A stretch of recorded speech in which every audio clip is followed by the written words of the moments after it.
This was my second trip to the Philippines to meet my long-distance relationship, and we went to Puerto Princessa in Palawan to go on the underground river tour. But before we boarded our boat, we went to a fancy all-you-can-eat restaurant that was part of the tour.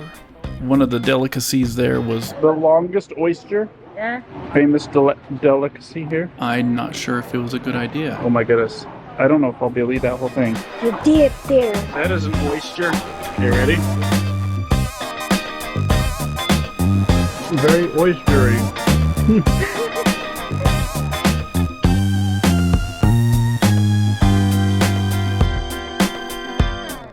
Needless to say, I don't think we'll ever have the urge to try it again. Look how big that thing is. Apparently we were in the off-season, but even so, it was super busy. During the busy months, the saying is, you're either too early or too late, because you can't just take any boat on the cave tour. You have to wait in line and get approved by the Philippines government. It's very controlled because it's one of the 7 natural wonders of the world, so it feels a lot different from the island hopping tours of El Nido.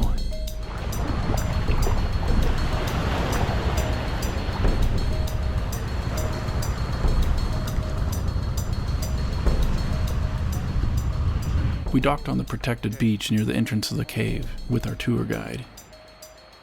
And of course, there was lots of photo ops and tree climbing. This is serious business with all the hard hats. Next, we were guided down a simple path. What's that? Monkeys were everywhere.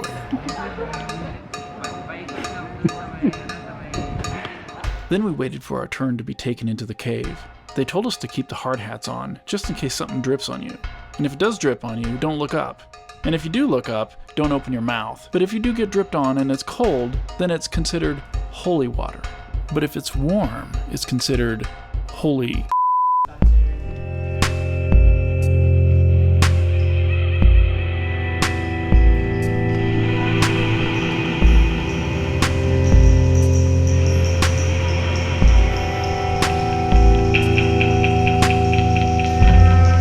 Before we got into the cave, we were given headphones to wear, so we could listen to a pre-recorded tour guide, and they insisted that we don't touch anything or even talk.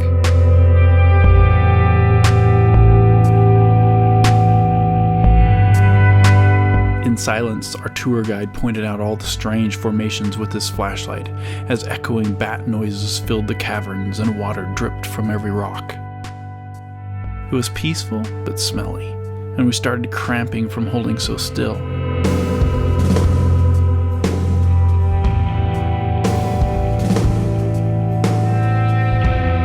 We were in darkness for about 45 minutes, and apparently there was a longer tour that lasted about 4 hours, but 45 minutes was enough for us.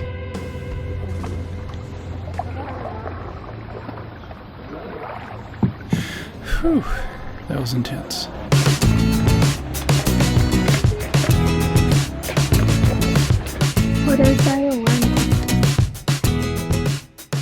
We hiked back to the main beach, took more pics of monkeys, and boarded the boat for a 30-minute return back to Sabang, the little town where we parked.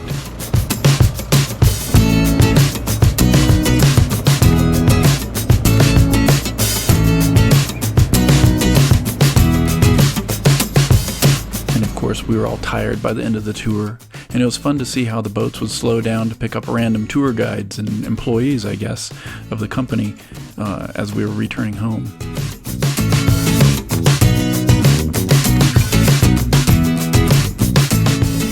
Well, that was pretty cool.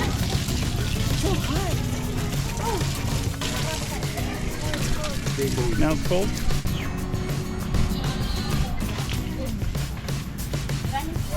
We hung out in the small town for a little bit and bought some boko juice from the local vendor before heading back to Puerto Princessa.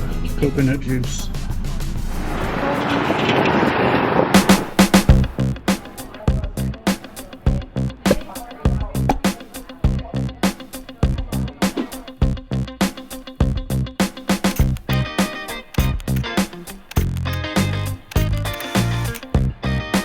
The next day I wanted to go see a big vendor market in Puerto Princessa next to our hotel.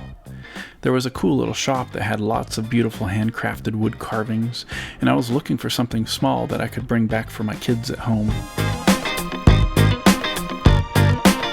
That's so what? These the spiders look like. The ones that fight? There's a spider season. We can fight our spider. It's called spider season. The spiders came out. So we put the hole on the banana leaves because the banana leaves, it's cold inside. So it's not gonna make the spider dehydrated. So it will stay there and it gets cold. For example, this is the stick and I was holding in between on the stick. And then there's the other spider and there's the other spider. And then they come together. And I have to move my hands and I have to hold like this. Surprisingly, YouTube might penalize Joy for talking about this part of her childhood, but it's these kind of childhood games that reveals another puzzle piece in the Filipina DNA. We found another souvenir shop, and Joy started collecting lots of little trinkets to give to her friends and family and my friends. She rarely asked to buy things for herself, and was always thinking about what others wanted instead. This is for Jonathan. Are all these gifts for somebody though? No, this is for you and Mommy. I've also noticed that a lot of Filipinos work incredibly long and hard hours, and usually with a great attitude. So we work hard too because we have a dream. Like we wanted to have a house. We wanted to set up a small business to support our family, to taking care of. Mostly if we have siblings that are still going on school, we're still helping them out. The Philippine culture is very much about taking care of those around you. And although not everyone has the same level of hospitality, it seems to be way more common here in the Philippines than I'm used to in America. And many times the poorest people are the most giving of what they have. After that, we headed to a cantina on the way home to have some lunch.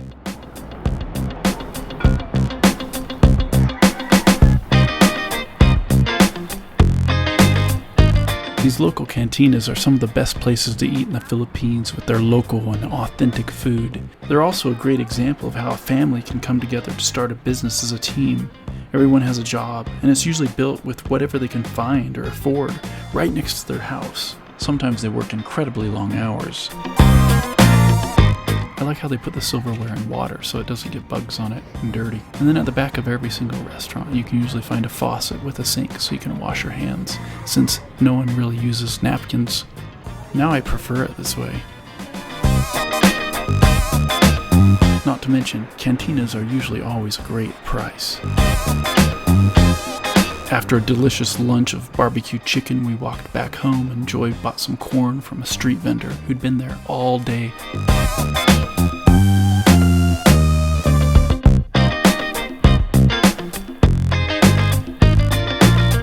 In this alley, there's beautiful, fancy places, but you would never know it.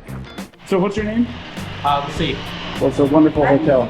Jose and Ava took really good care of us at the Runway View Travelers Inn. It was a beautiful and clean hotel, and they gave us a little tour of some of the other rooms as well.